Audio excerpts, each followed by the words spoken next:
Hola, mi nombre es Laura Velázquez Arias y les voy a hablar acerca de la planta del tomate. El tomate es una planta dicotiledónea perenne de porte arbustivo, moderadamente tolerante a la salinidad. Necesita ambientes cálidos con buena iluminación y drenaje. Estas son las etapas de crecimiento del tomate.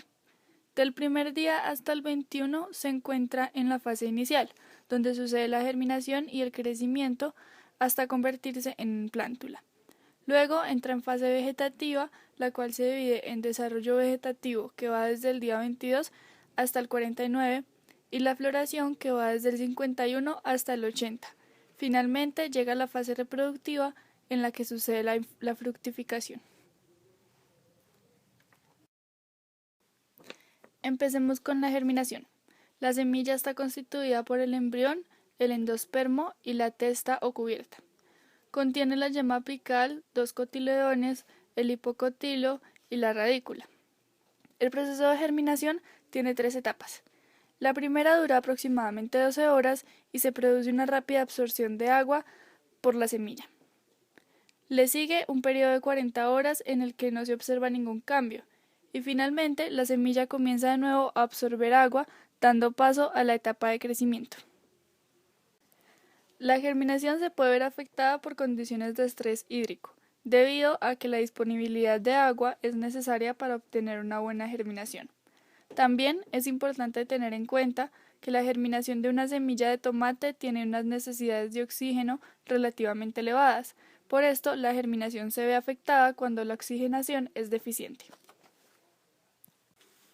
El sistema radical de la planta de tomate está constituido por la raíz principal, las raíces secundarias y las raíces adventicias. Dentro de la raíz se pueden ver tres zonas claramente diferenciadas: epidermis, córtex y cilindro dental o vascular. La epidermis se encarga de la absorción de nutrientes y agua por medio de los pelos radiculares, que son extensiones tabulares de células epidérmicas.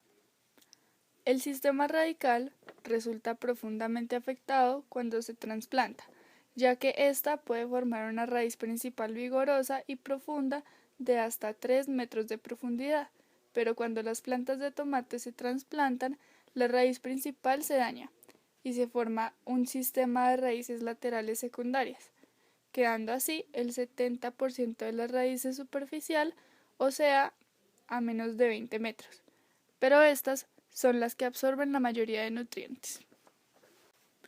El descenso en el suministro de fotoasimilados a la raíz, como consecuencia del descenso en la actividad fotosintética de la parte aérea o de la fructificación, reduce el aumento en materia seca y la división de las células apicales de la raíz, pero afecta poco a la absorción de iones y a la respiración. Esto pone en manifiesto que, ante una escasez de nutrientes, tienen prioridad las funciones esenciales para el mantenimiento de la planta. El tallo principal de esta planta forma de 6 a 12 hojas, que crecen lateralmente.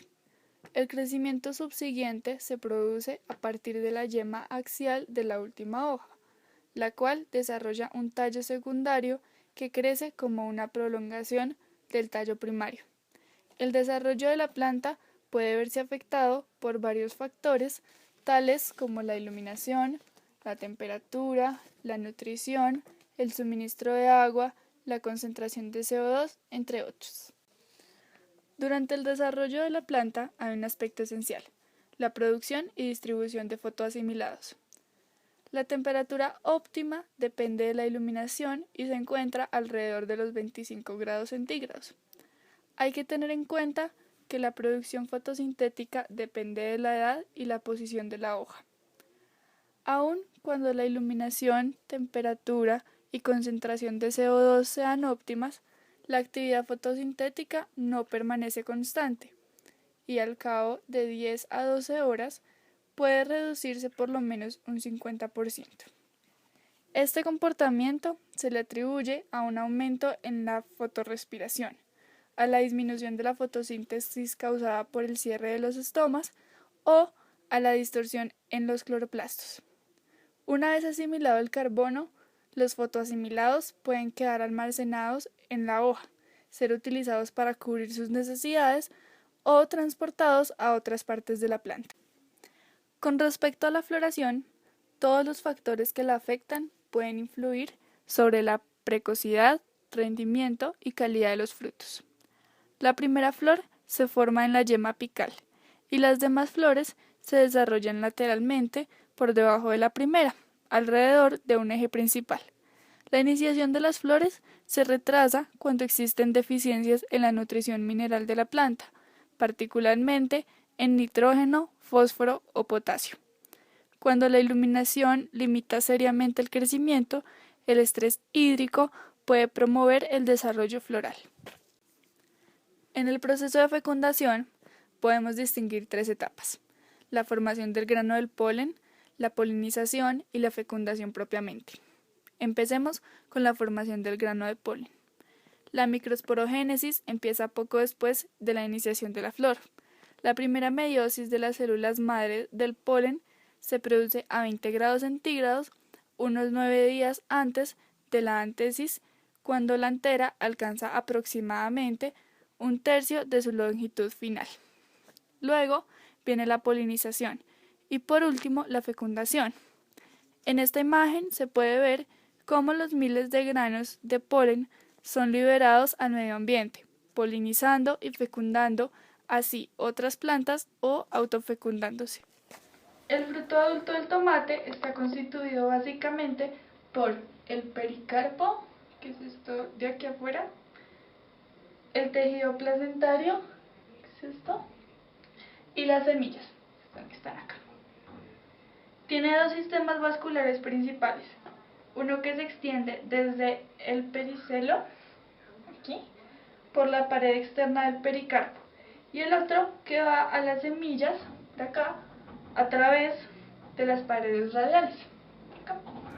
Los azúcares, principalmente la glucosa y fructosa, representan alrededor de la mitad de la materia seca o el 65% de los sólidos totales del fruto maduro. El contenido en ácido orgánico aumenta durante el desarrollo del fruto.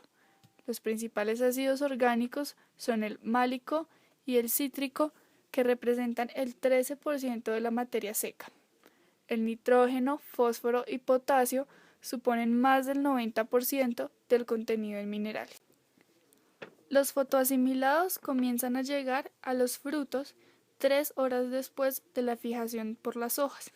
Debido a que la demanda de asimilados por el fruto es mayor que por ningún otro órgano en crecimiento, tanto la velocidad de exportación como el reparto de los asimilados de carbono en la planta resultan afectados por la velocidad de crecimiento del fruto. En el tomate, la sacarosa se transporta por el floema, fundamentalmente desde las hojas del fruto u otros órganos en crecimiento. La bibliografía usada para hacer este video fue tomada de este libro El cultivo del tomate, hecho por Fernando Nuez.